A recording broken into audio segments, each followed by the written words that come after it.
Il-Ministeru tat-Turiżmu flimkien mal-Assoċjazzjoni Maltija għall-Lukandi u Ristoranti imbarkaw fuq proġett ta' tisbieħ għaż-żona ta' Paċeville.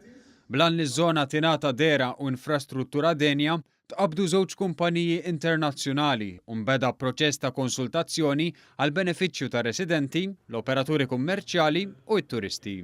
F'konferenza li matula tnieda l-proċess intqal kif iż-żona ta' San Ġiljan tilqa' fiha ma' 600,000 turist fis-sena u kien innutat kif l-infrastruttura ma mxietx bl-istess pass mal-investiment li sar.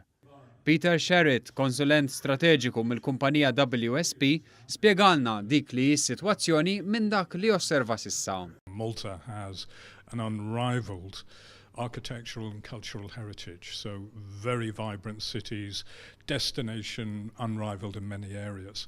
And you could say that maybe Malta is a bit of a victim of its success. As more and more people want to come, then it puts pressure on existing streets and services and infrastructure. Però tenna li dawn jistgħu jiġu indirizzati permezz ta' kollaborazzjoni mal-partijiet interessati.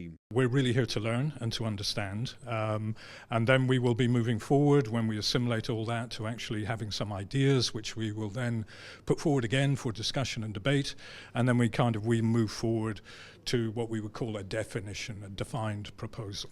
B'hekk dan il-proġett għandu lan li indirizza għad ta' kwistjonijiet bħal bankini, il-parkeġġ, l-indafa, is-sinjali tat-toroq u spazji miftuħa. Il-Ministru Konrad Mizzi saħaq li dan il-proġett, iffinanzjat mill-Fond tal-Eko Kontribuzzjoni, se jwassal biex Paċeville tkun destinazzjoni mill-aqwa fil-Mediterran. Il-viżjoni tagħna huwa l-infrastruttura tal-pajjiż u t-tourism zones intejbu across the patch. Da se jkun l-ewwel proġett, qed inħarsu li proġetti oħrajn. Nixtieq ukoll li apparti from the traditional tourism zones li għandna madwar Malta, illum it-turisti qed imorru kullimkien.